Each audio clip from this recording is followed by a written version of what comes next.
We'll tell you at this time, I'll call this the BOC meeting to order. At this time, if you have a cell phone, please put it on silent so it won't interrupt the meeting. I'll have the marshal bring my sign-in sheet for me.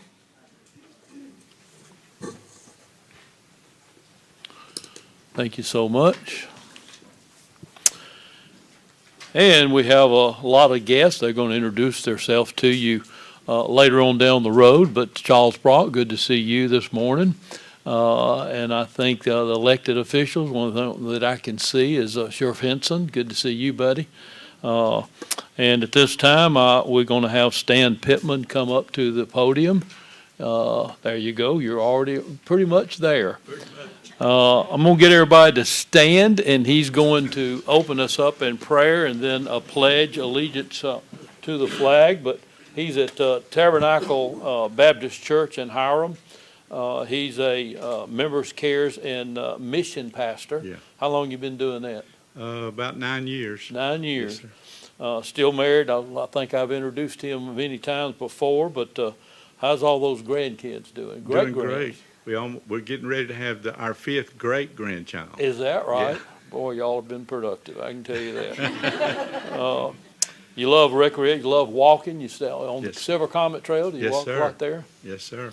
And you like to travel Yes. to see the family. Where all do you travel? Well, mainly it's just North Carolina where most of the family is, and then Oh. we'll go to Florida and everywhere else. Yeah, we go to Good. Pigeon Forge, just places like that. We enjoy it. Well, God bless you. Open up in prayer and mention all the great things that are going on in the county today. Okay, Go let's ahead pray. and lead us. Lord, we thank you for the opportunity of prayer.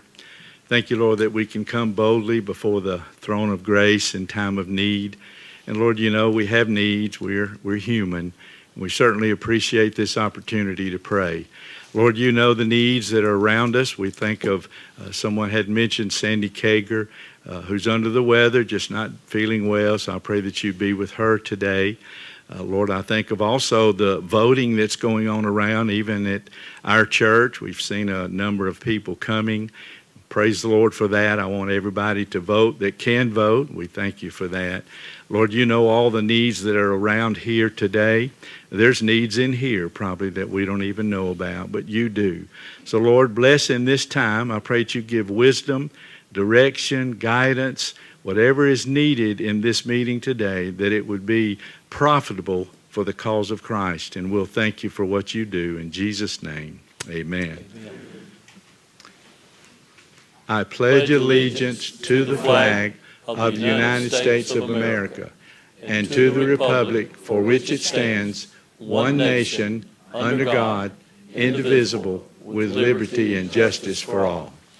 Amen. So I'm going to take a quick poll. How many are already early voted? Oh, good. If you hadn't, today is the day that you need to vote. Important election, so I encourage you to do that. And I see some of them just voted. I see the tag, Boyd, on your jacket. So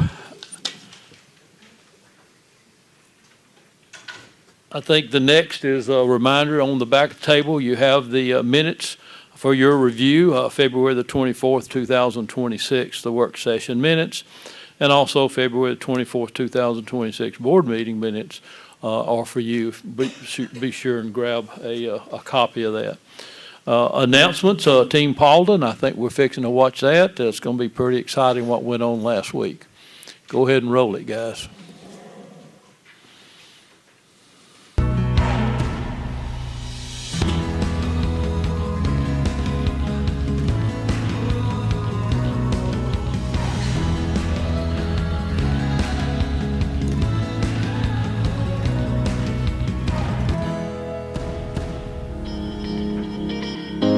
Well, today we've got the entire day devoted to alcohol drug awareness, which I think is fantastic and a much needed message for our kids. I think it's been wonderful. The kids have had a really great response to the magician, to Nathan, to the K-9 unit, to all of our speakers, and I think they were very well chosen for this job. They were all fabulous. The sixth graders were engaged and into it, so I was super impressed. It's a lot to put together and to organize, but watching the kids interact with it today, I think it's well worth it. It's really good, it's educational, it's also fun. Yeah, I think it's important to know and to learn. It's good for the future. My favorite thing from today was Nathan, because I really liked his story and his demonstration with the ladder. My favorite thing from today was Chris Sandy and the pictures that he showed us and the story. It's something that we deal with regularly as administrators and as students in making positive choices, but it's certainly a message that all of our kids need. This is a pertinent message that's useful for all students, teachers, and administrators. This is something we can all benefit from.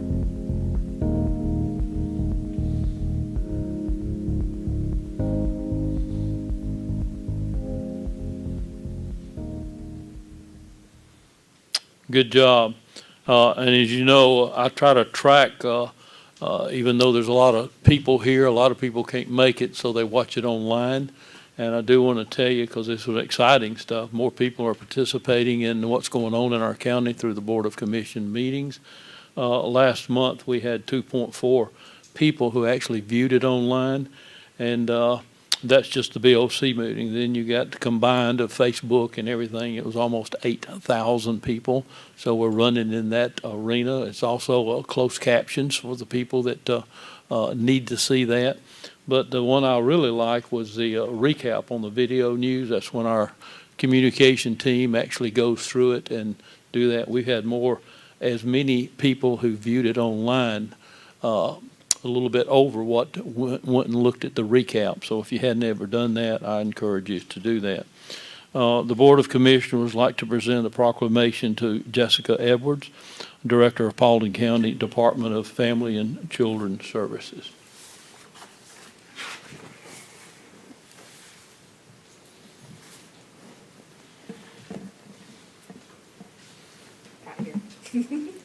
And I think Dean's going to read something to you, so. Yeah, that'd be a good idea. Hi, my name is Jessica Edwards. I'm the Director of Paulding County DFACS. Thank you for having us here today. I brought some of our amazing staff with us. This is Case Manager Ashley Campbell. She's a foster care case manager. And then I have our CPS Administrator, Ms. Aisha Paul, and a CPS Supervisor, Mr. Rayfel James. Well, thank you for being here. With that, I'm going to read the proclamation, which is the Paulding County Board of Commissioners of Dallas, Georgia, proclamation for the National Social Work Month. Whereas social work is a professionalism truly dedicated to helping people, and whereas social workers are dedicated to enhancing well-being and helping meet the basic needs of all people, especially the most vulnerable in our society, and whereas social workers follow a code of ethics that calls on them to fight social injustice and respect the dignity and worth of all people, and whereas social workers meet people where they are and help people and communities reach their full potential, and whereas social workers positively touch the lives of millions of Americans each day in a variety of places, including schools, hospitals, the military, child welfare agencies, community centers, and in local, state, and federal government. and whereas social workers have helped people cope with death and grief and communities recover from natural disasters, including hurricanes, drought, and flooding, and whereas social workers are the largest group of mental health care providers in the United States, working daily to help thousands of Americans overcome mental illness. Now, therefore, Timothy Estes, Chairman of the Paulding County Board of Commissioners, do hereby proclaim the month of March 2026 as National Social Work Month in Paulding County. And he's going to live that, and we're going to get some pictures. And if I could just add, we have a really great DFACS board, and we're just really super supportive and appreciative of them. Do you mind going to the podium so they can hear you online? Sorry about that. I'll just be real quick. We, again, are just thankful to be here today. We're thankful for our DFACS board and how they work so well with us and with our commissioners. And also just in honor of all the other social workers that don't work for DFACS but work across the state and the county, we're appreciative of our school social workers, our mental health social workers, our hospital social workers, and we just thank you guys for recognizing the hard work that our case managers and our social workers do day in and day out. So thank you.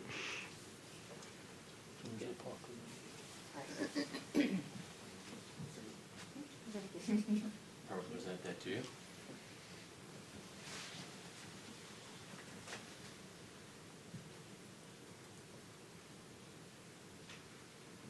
That deserves a hand.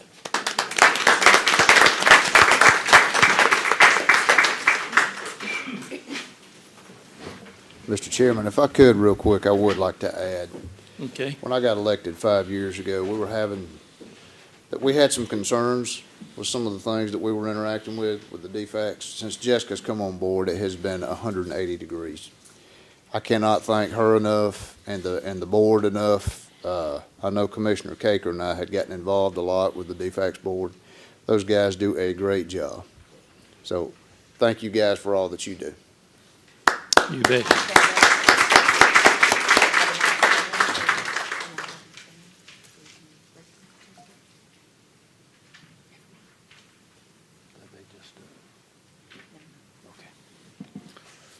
All right, invited guests, we have none at this time. We have 3 bid awards. I'll discuss the first one. We'll discuss action to award the Wendell Road Trailhead Project as the PR-1MP 84313 to the lowest reliable bidder, Legacy Design and Development LLC, in the amount of $458,008.36. Fundings for this project will be allocated from the Parks and Recreation SPLOS program. This project is located in Post 1. Mr. Jones. Morning. Paulding County Finance Department advertised the Parks and Recreation project known as the Wendell Road Trailhead Project. Paulding County DOT led the preliminary engineering effort for this project. The project consists of construction of an asphalt entrance drive from Wendell Road, Snooky Road intersection with a 27-space trailhead parking lot. It also includes an American with Disabilities Act ADA accessible asphalt pad to allow access from the parking lot to the Silver Comet Trail. Path will be divided from the parking area by a decorative 4-board fencing. 8 bids for this project were received and opened on February 20th, 2026. DOT, Parks and Rec, and Finance have reviewed the 8 bids and recommends award to the lowest reliable bidder, Legacy Design and Development LLC, in the amount of $458,008.36. The low bid was 3.5% lower than the engineer's estimate. If approved, funding from this contract will be provided from the Parks and Recreation SPLOS program. Construction of the project will be managed by Paulding DOT. And again, this project is located in Post 1. Project has a 9-month completion date. However, once this project is started, it should be done within 3 months. Thank you, Mr. Jones. Any comments or questions from the board at this time? George, will that parking lot be lit? There is lighting as part of that project. Okay. Mr. Dunn, yes. That is going to be provided by, I believe it's Greystone. We have a separate quote for that. Yes, sir. And based on the backup information, I assume it's going to be a paved lot? Yes, sir. Yeah, it's going to be paved. And it'll be striping out there, so marking out those 27 spaces.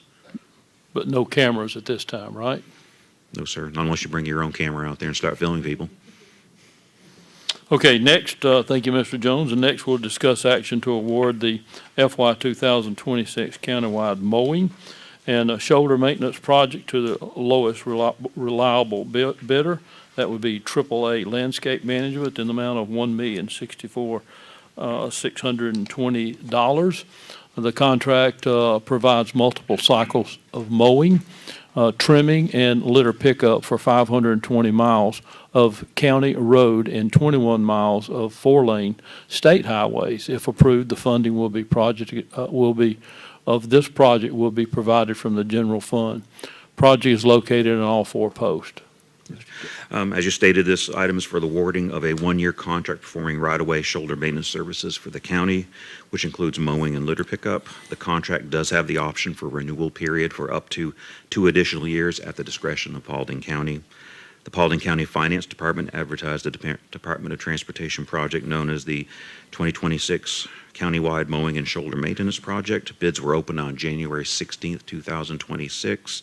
7 contractors submitted bids for this work. The lowest reliable bidder was AAA Landscape Management, LLC, in the amount of $1,064,620. The contract provides for mowing, trimming, litter pickup of 520 miles of county roads and 21 miles on the 4-lane divided highway sections of State Route 120 and US 278. Those roads essentially supplementing the state work if needed. The mowing and trimming on the county 2-lane roads be performed up to 5 times in the growing season per year. Mowing and trimming and litter pickup on the state route sections of 4-lane sections of 120 and 278 will be performed up to 3 times in the growing season. In addition, this contract will have the option to provide up to 4 cycles of litter pickup in the non-growing seasons on the 520 miles of county 2-lane roads and 21 miles of State Route 6 and State Route 120. Essentially, the difference between this contract and previous contracts, we're adding an additional growing season cutting cycle and also an additional litter pickup cycle during the non-growing seasons. Again, the lowest reliable bidder was AAA Landscape in the amount of $1,064,620, and we're recommending award to AAA Landscape for this contract. Any questions or comments from the board? Don't seem to be any. Thank you, Mr. Jones. Thank you. There's no reports from committees or departments at this time. Public participation, there's none, but we have 3 consent agenda items. The first one is accept the following streets for perpetual maintenance by the county. That would be Palisades Phase 2A. That would be Berwick Crossing, Ivory Chase Loop. Also, Palisades Phase 2B. That's High Grove Circle, High Grove Way, Jennings Court, and Melton Court. And Nature Walk at the 7 Hills, that would be Unit 3, Phase 6B, Exelia Crossing, Magnolia Court, and Jennings Court. The next one is authorize the chairman to enter into a development agreement with Century Communities of Georgia, LLC, for the Hawthorne Reservoir subdivision to provide Paulding County a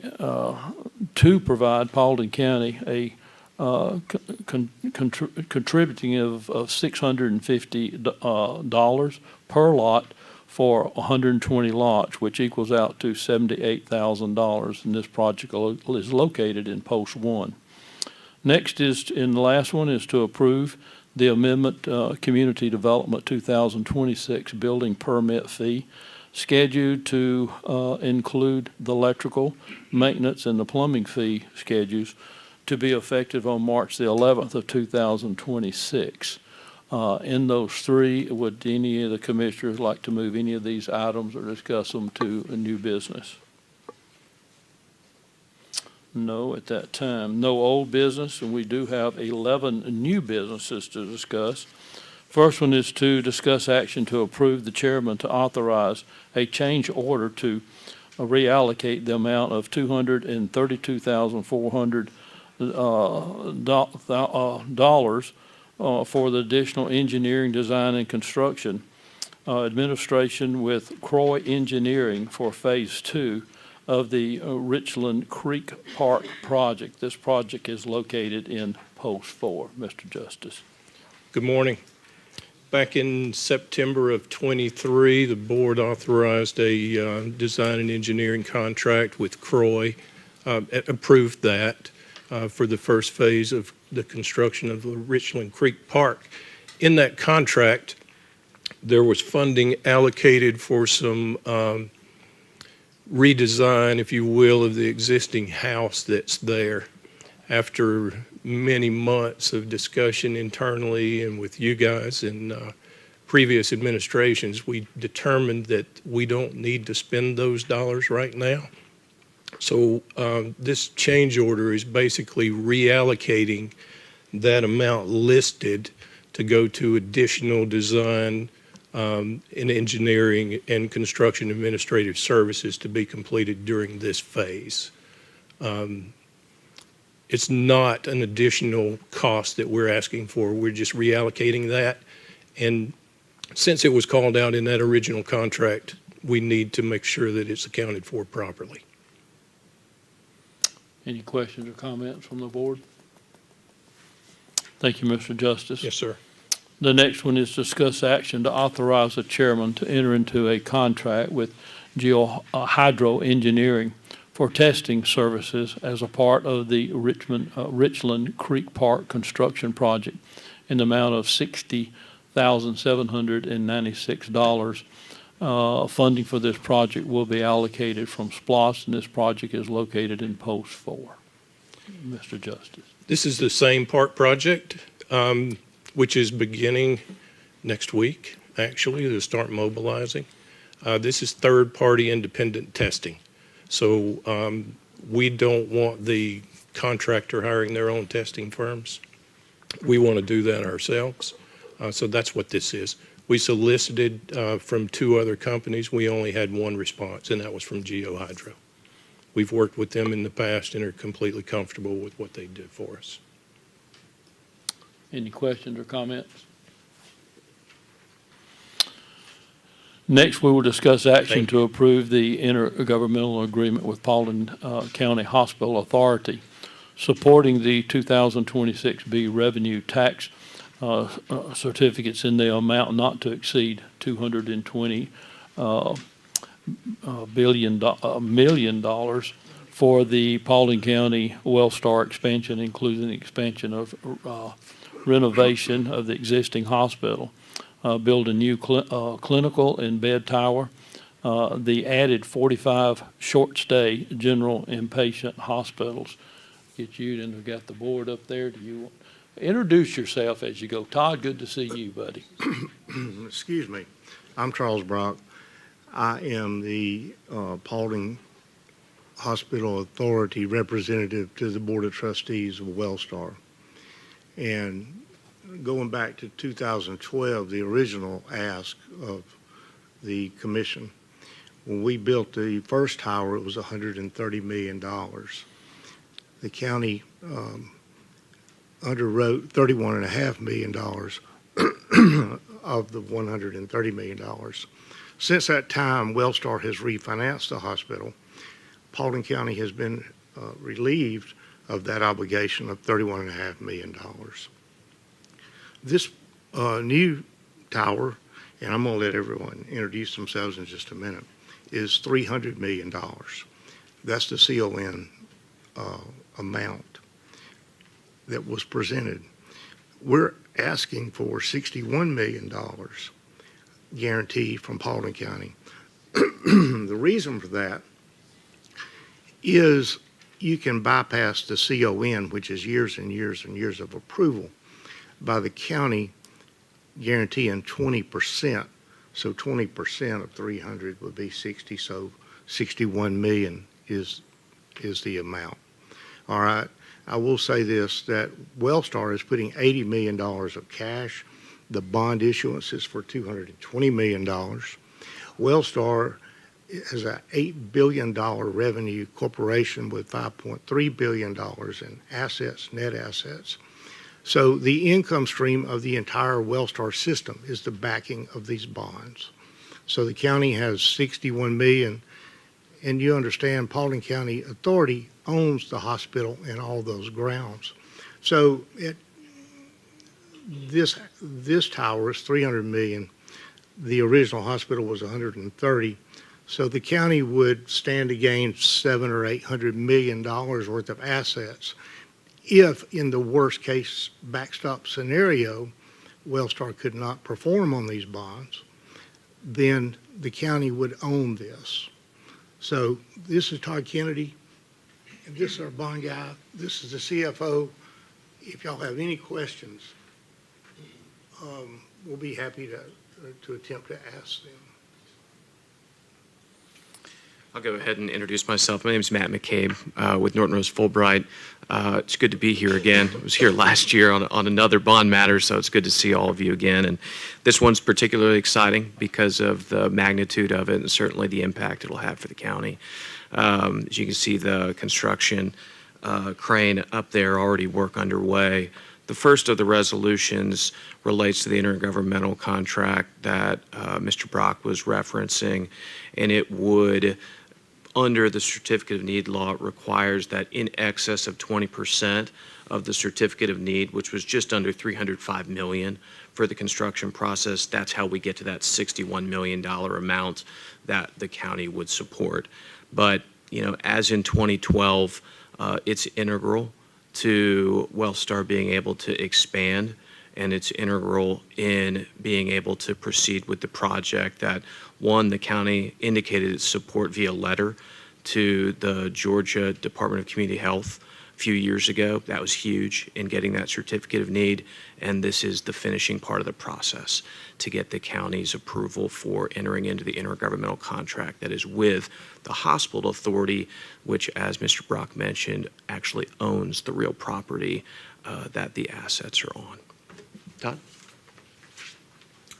Thank you, Matt. And I would just say, you know, for Paulding, for any of you who have visited us lately and enjoyed our services, you know how busy we are. We generally run on an inpatient and observation mix of patients, about 120 to 123% occupied all year round in our 112 beds. So the expansion is more than needed. I tell my boss all the time, I think we needed it about 6 years ago, but we're excited it's happening. You know, as part of that project, the first $80 million that's been spent out of Wellstar's side of the cash has been going towards the construction of the tower, as well as opening a new parking deck so that we've made parking a little bit easier on campus.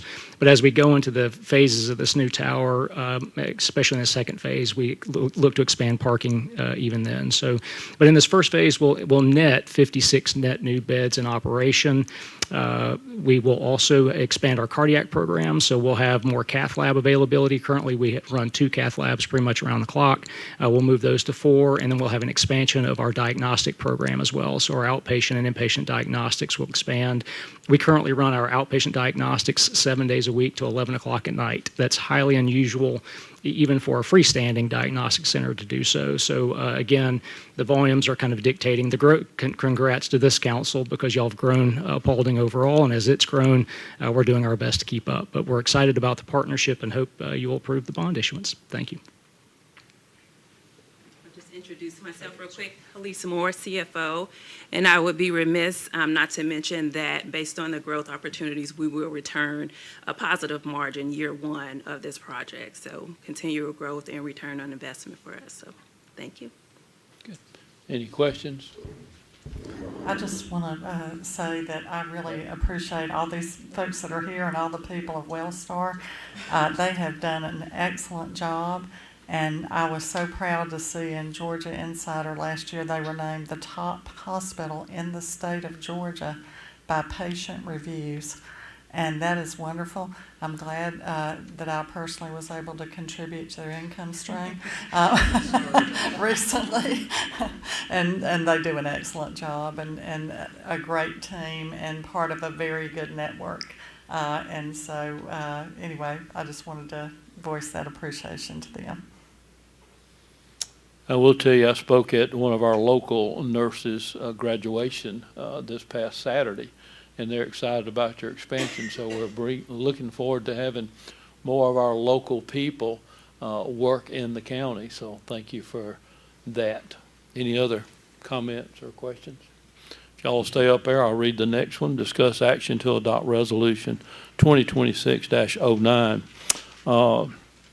The TEFRA resolution allowing Paulding County Hospital Authority to issue revenue anticipation certificates to finance one or more series in an aggregate principal amount not to exceed the $200 million for Paulding Wellstar expansion, including the expansion of renovation of the existing hospital, building a new clinical and bed tower, and adding 45 short-term general inpatient hospital beds.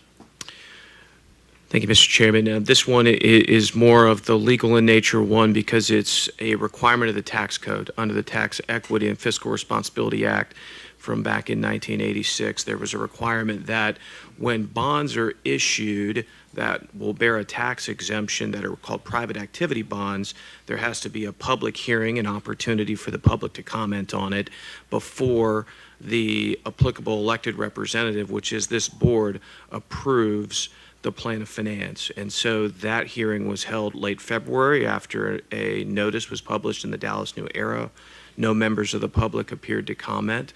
And so as a result, that hearing officer certificate was presented to the board along with this resolution for approval, which is required such that the bonds that we issue to finance the Paulding Medical Center expansion will be able to be tax exempt, which creates lower cost of capital, lower interest rate, allows us to do more with the funds that the public bring to us through use of the facilities.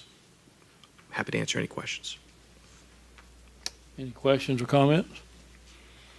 Thank you so much. Thank you. Good team there. Next, we will discuss action to approve the memorandum of understanding with the University of Georgia to allow cooperative expansion services. Ms. Sheffield. Good morning. This is an update to our existing MOU that was last signed in 2022. And it delineates our partnership between UGA Extension and the Paulding County Board of Commissioners. It's laid out the shared responsibilities for staff support, and that has not changed. That remains the same as the last update. The county does cooperate with UGA to fund 3 full-time positions here in Paulding County, and the county solely funds 2 part-time positions.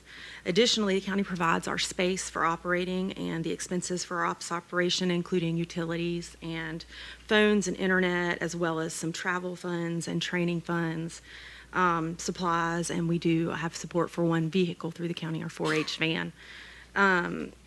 Changes to the document at this update include the addition of a UGA contact list and a Paulding County Board of Commissioners contact list that's there in case there is a dispute or a need to communicate during a transition of leadership on either side. The other change that is there is an added section on IT support that delineates responsibilities of both UGA and Paulding County for IT support. I believe Will Lyons has reviewed this section, and he noted that it just puts into writing the support that we've already been operating under. The county currently funds our extension office for an annual budget of $156,000, and UGA contributes $262,000 annual, and UGA's contributions are primarily through salary and benefits packages, as well as education, training, travel, and some supplies. So, Any questions or comments from the board? Don't look like it. Thank you, Ms. Sheffield. Thank you so much.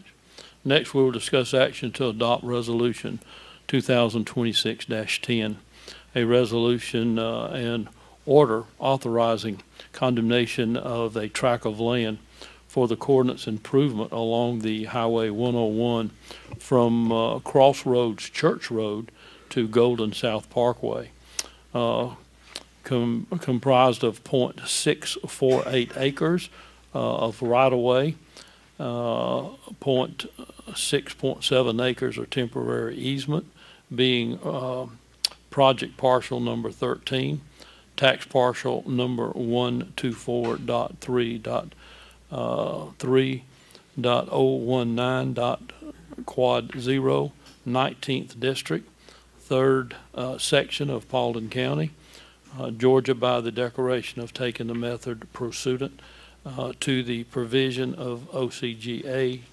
22-3-4. Mr. Jones.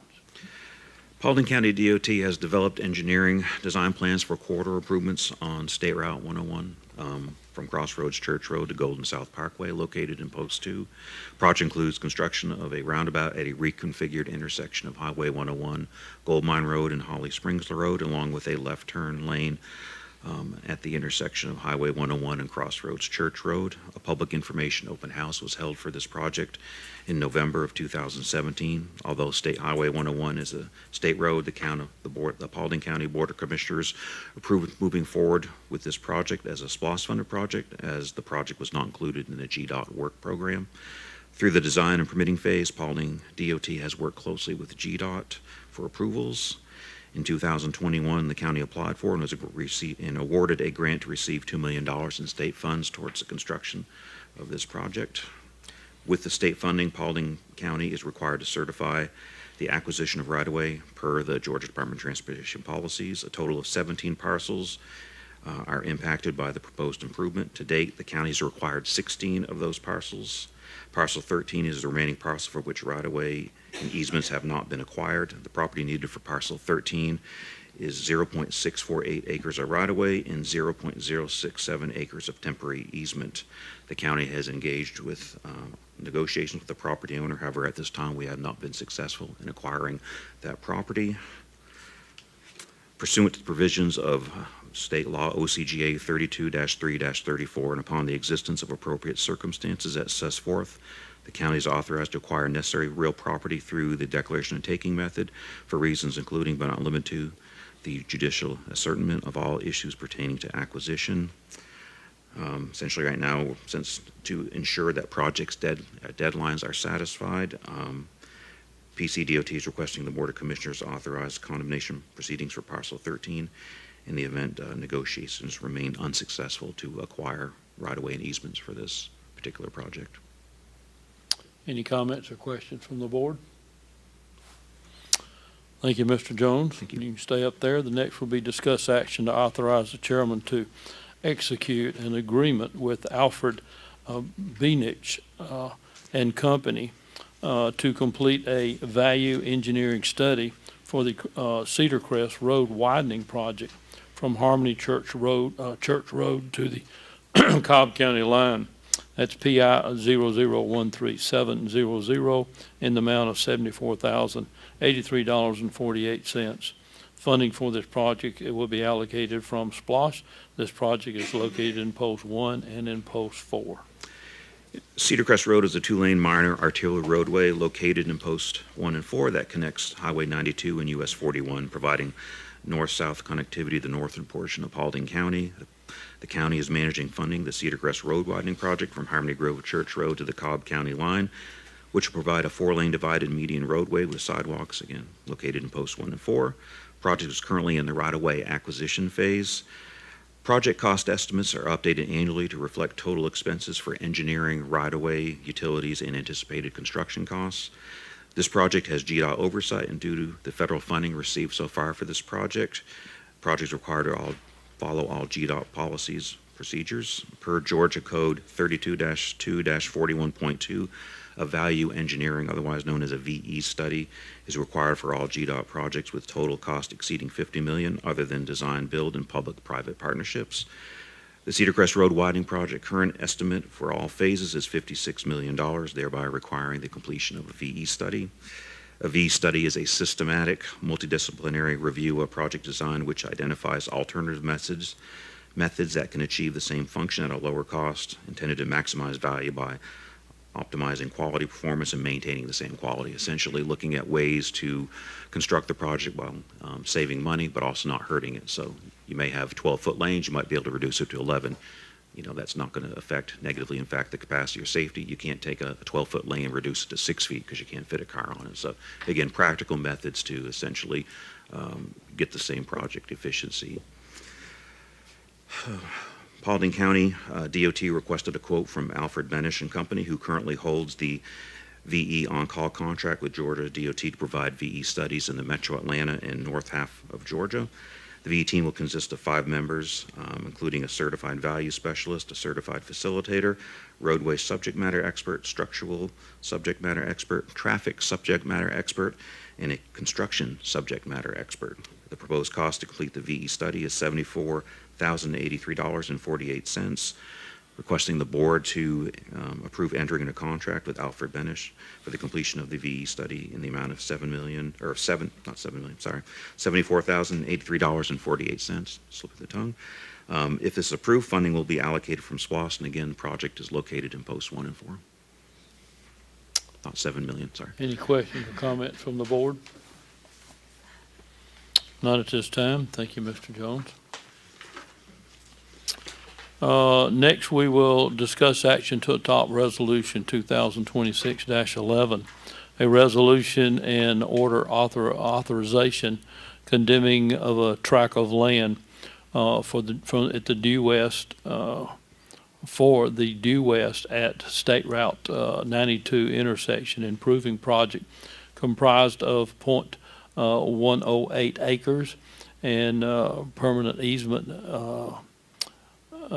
being project parcel number 13A, tax parcel number 079.3.3.009. .0, the portion of this land lot 1116 only. That's at the 3rd District, the 3rd section of Paulding County, Georgia, by the declaration of taken methods pursuant in the provision OCGA 32-3-4. Paulding County DOT has developed engineering design plans for intersection improvement project at the intersection of State Route 92 and Due West Road, the south leg of Due West Road, located in Post 1. Projects intended to improve safety and traffic operations. The project will provide a relocated Due West Road approximately 680 feet south of its current location on Highway 92.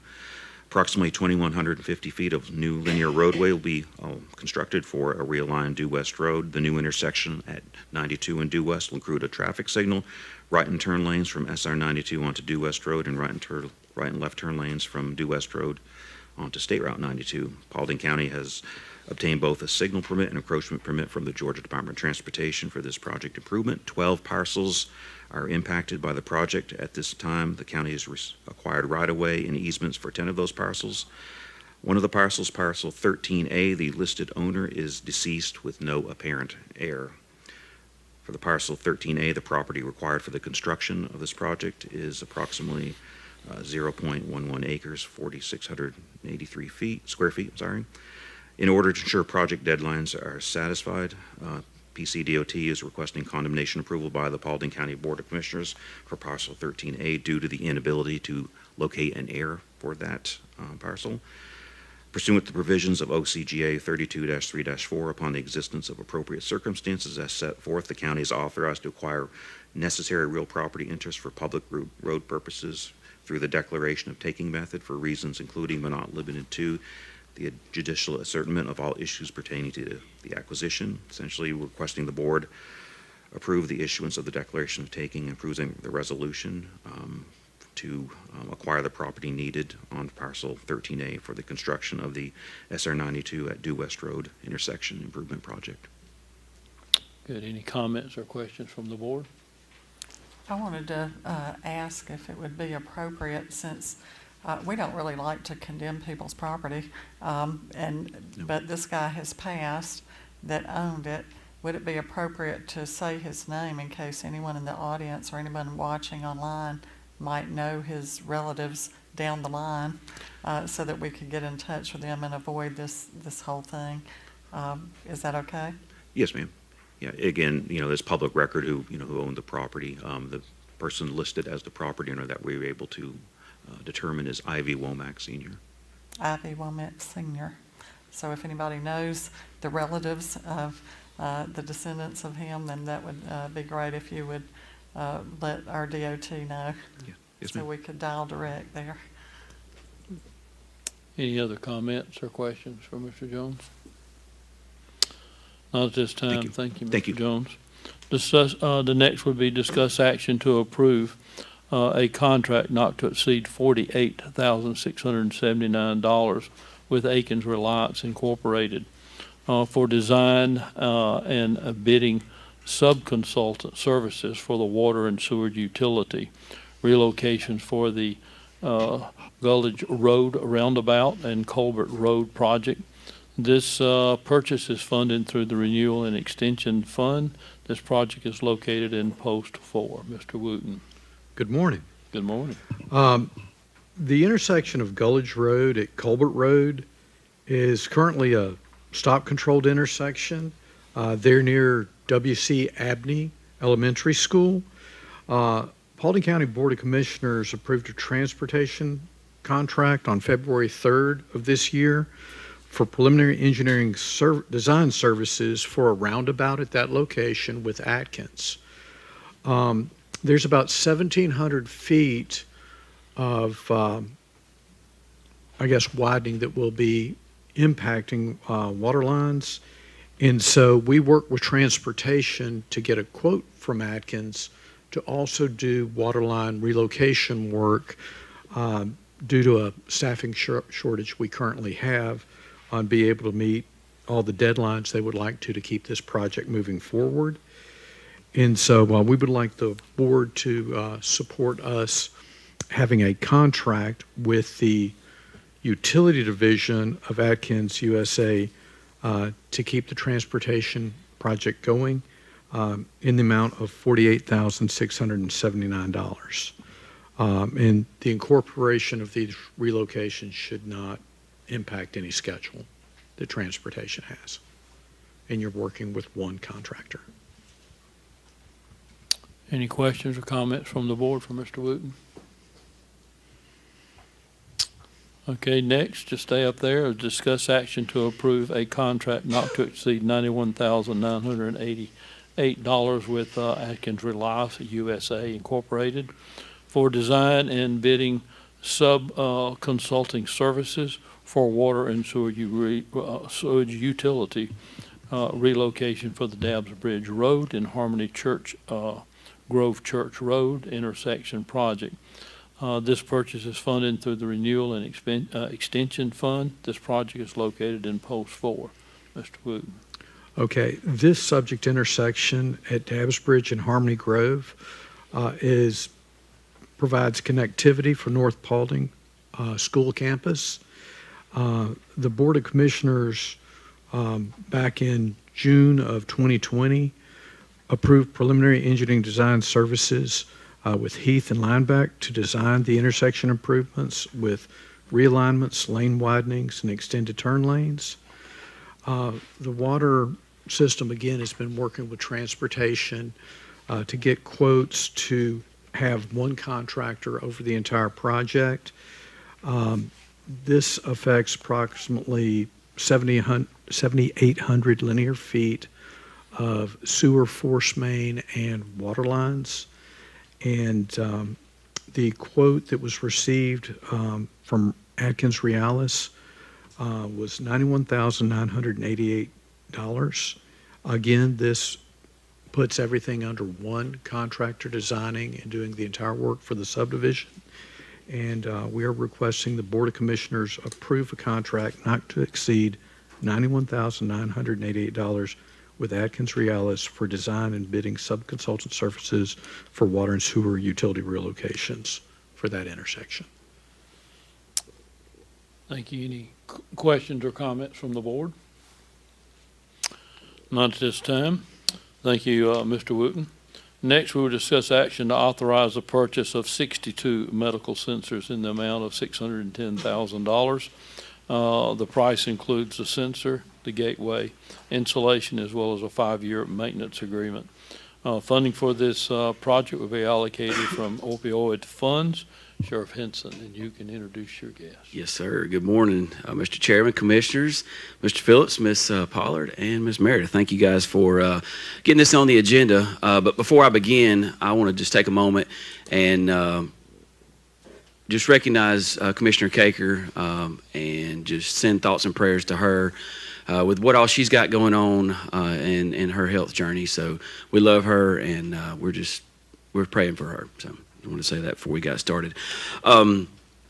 Probably, I would say a sheriff's highest liability area is the jail.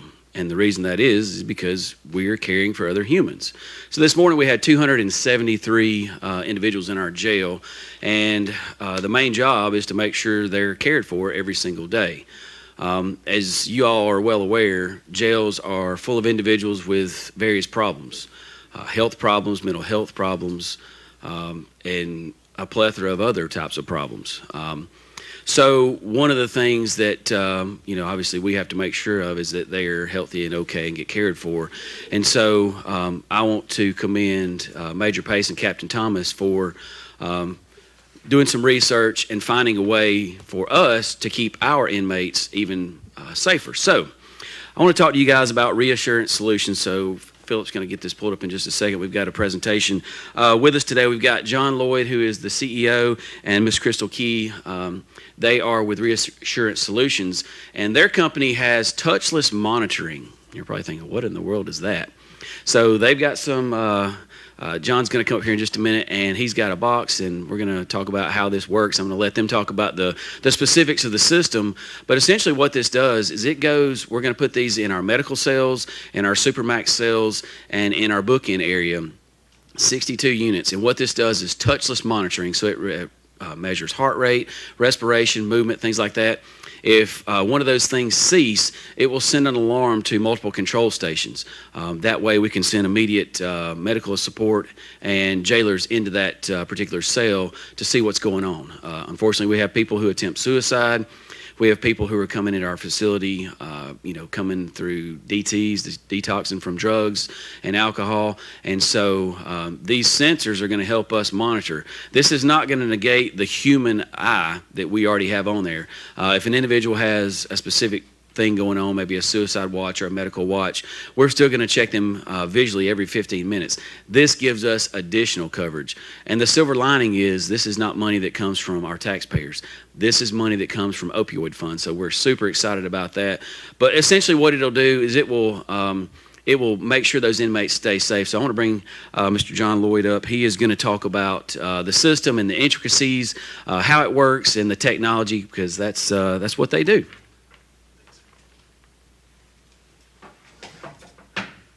Thank you, Sheriff. I've pretty much said everything I need to say, so I'm good here. Thank you all for the opportunity to be here this morning. Really thank you to Sheriff and the team. It's been really great working with them. We've started this conversation, and you'll see in a later slide, a year ago. So we've done a lot of work with the county to get to this point. My name is John Lloyd. I'm the President and CEO of Reassurance Solutions. Our mission is simple. It's to provide innovative technologies that reduce in-custody deaths. What I'm going to talk about today is not just the technology, but also the other counties that have been successful in deploying the solutions. So as the sheriff said, the correctional leaders are facing these problems across the country, not just across the country, really around the world. I've been in max security prisons in Australia, Northern Ireland, here throughout the U.S., Canada. Everyone is having the same problems, no matter where you are. Overdoses are continuing to be an issue. Crystal here is a nurse. She can tell you our inmates who come into facilities have complex, untreated medical issues. So the complexities of those problems are continuing to rise every time we work with our counties. Staffing shortages are always a challenge, right? You want to be in front of those inmates as much as you can, but you're doing 15-minute checks. There's the 15-minute window in between those inmates either can fade very quickly, or they know that they've got that 15-minute window to do whatever it is that they're going to do. That's where we come in, is we provide that extra set of eyes during those opportunities where there's no one in front of them. The other thing, obviously, is when an issue occurs, unfortunately, even if everything is done properly by the county, there is always major legal and financial issues that come along with that. So to date, we are in 165 roughly facilities. We're adding new counties every single week, so it's hard to keep up with the exact number. In 27 states, we have over 1,300 sensors deployed. As you see, Georgia is a vacant spot there on the map. We did a small pilot with Cobb County previously, but major challenge there was the financial burden of the devices. So the way the sensor works, it uses ultra-wideband radar. So the radar chip itself is very small. It's the size of a business card. And I can pass this around if you all want to look at them.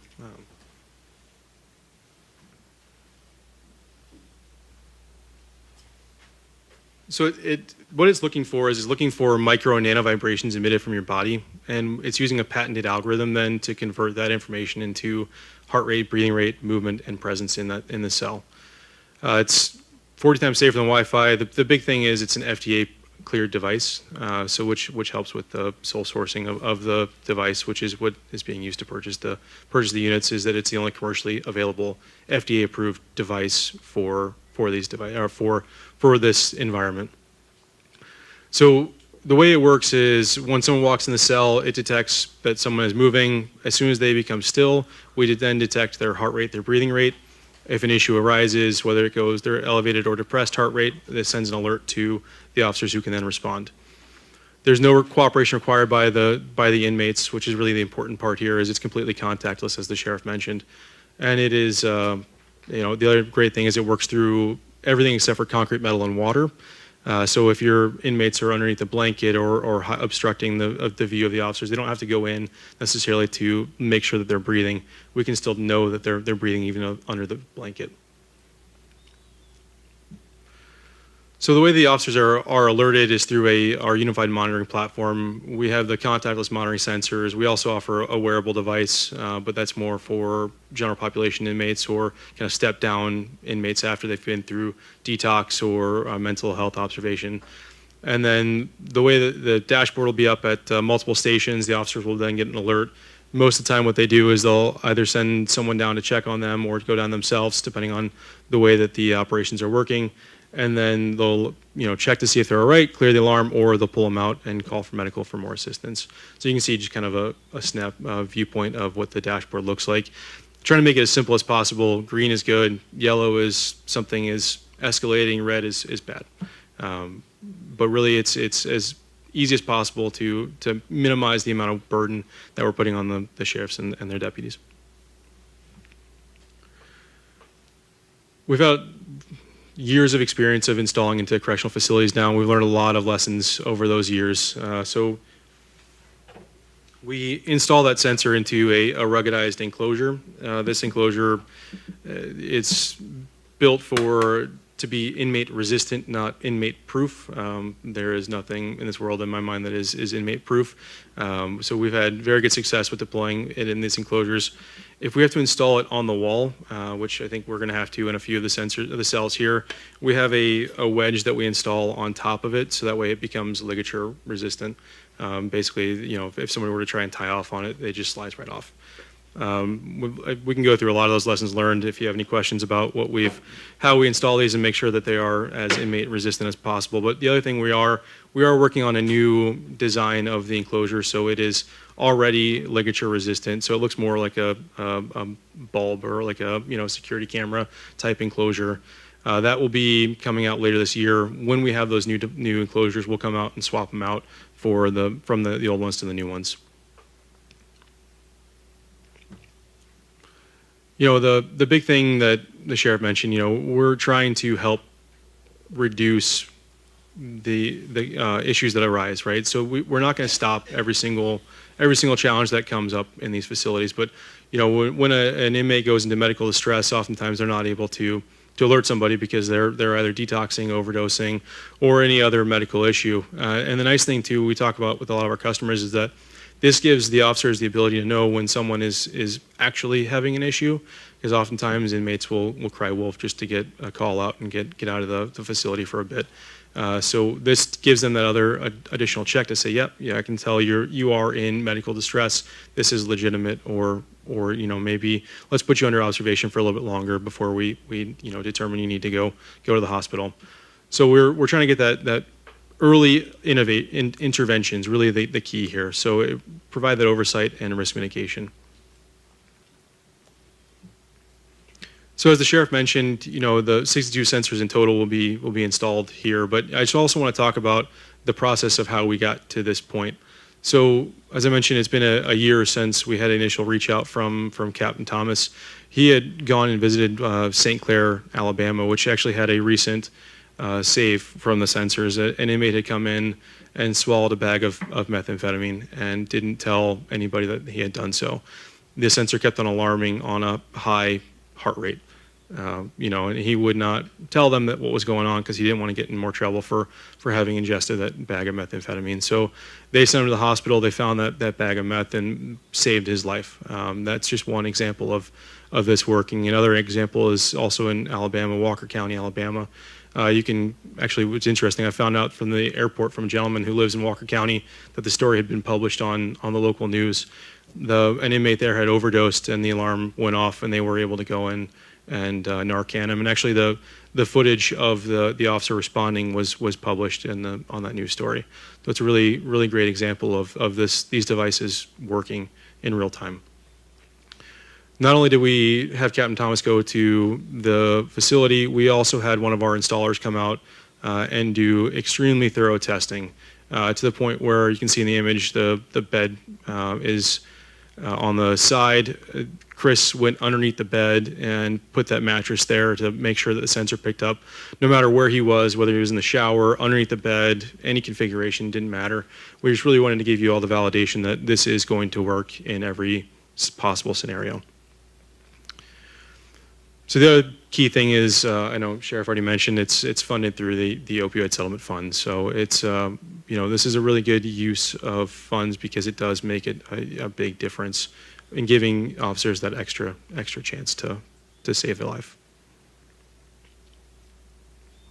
And that's all I have. If you have any questions, happy to answer them while I'm here. I'm sure you've probably already looked at it and et cetera, et cetera. Is that unit inside the cell or right outside the cell? It's in the cell, sir. And it's all plastic. Could anything in there, because me and you have talked about it, Sheriff Henson, they use anything as a weapon, or can it be utilized for harming any of our officers if it's, I know it had metal parts in it. Well, so the good thing is it's going to be elevated in a position to where they shouldn't be able to reach it. I say shouldn't because, like John said, inmates are resourceful, and they literally sit there all day, every day looking for things to do and ways to mess with us. We feel really confident that this enclosure is going to be inmate resistant. It's not proof. I don't think anything, like he said, was proof, but we feel confident it's going to be a good opportunity. And with the block and then the for the instances where we'll have to put it on the side of the wall, it'll be that'll be the way to keep them from doing anything up there. Plus, they don't have a stool or anything, so they don't have a way to get up there to get to it. So it'll be at an elevation where they shouldn't be able to access it unless you had somebody extraordinarily tall, and that might be a different situation we'd have to assess, but for average height folks, I think it's going to be a good situation. And I think it's also important to note, if we make this happen, we will be the first jail in the state of Georgia to implement this. We do know that Cobb is working on a plan, Whitfield's working on a plan, Liberty County's working on a plan, Jackson County, and maybe a few more. They're following right behind us, but I think you're going to start seeing this as a trend in correctional facilities across the country, because it gives our men and women that extra ability to keep these inmates safe. And after the 5 years, what's the cost on the maintenance and service? Yes, sir. So it's $1,080 per sensor per year. So $65,000 roughly per year, just to continue the maintenance of the device. And one thing I also want to point out is that as you continue to pay, it's a warranty gets extended as long as that annual fee is being paid. So if there is an issue where an inmate pulls it off the wall, we come out and replace it at no additional cost. Any other questions, comments? I know Ashley knows I've got a question or two. On the constructability of this is obviously a surface-mounted device, and it mounts inside the vandal-proof enclosure? Yes, sir. Yeah. Power source. Is this battery operated? Is electrical conduit and a power source got to be run to each cell? It's PoE, sir. Okay. So we take care of, our installation team will take care of everything from the network switch out to the sensor. So we'll run Cat6 cable from network switches to a gateway box that provides the communications for each of the devices. And something I had asked the sheriff about, I think is worth noting. Not only is this a level of protection for the inmates, but it's also a level of protection for your staff as well. Is that correct? Yeah, absolutely. And I'm glad you said that, because y'all heard that old saying, he's playing possum.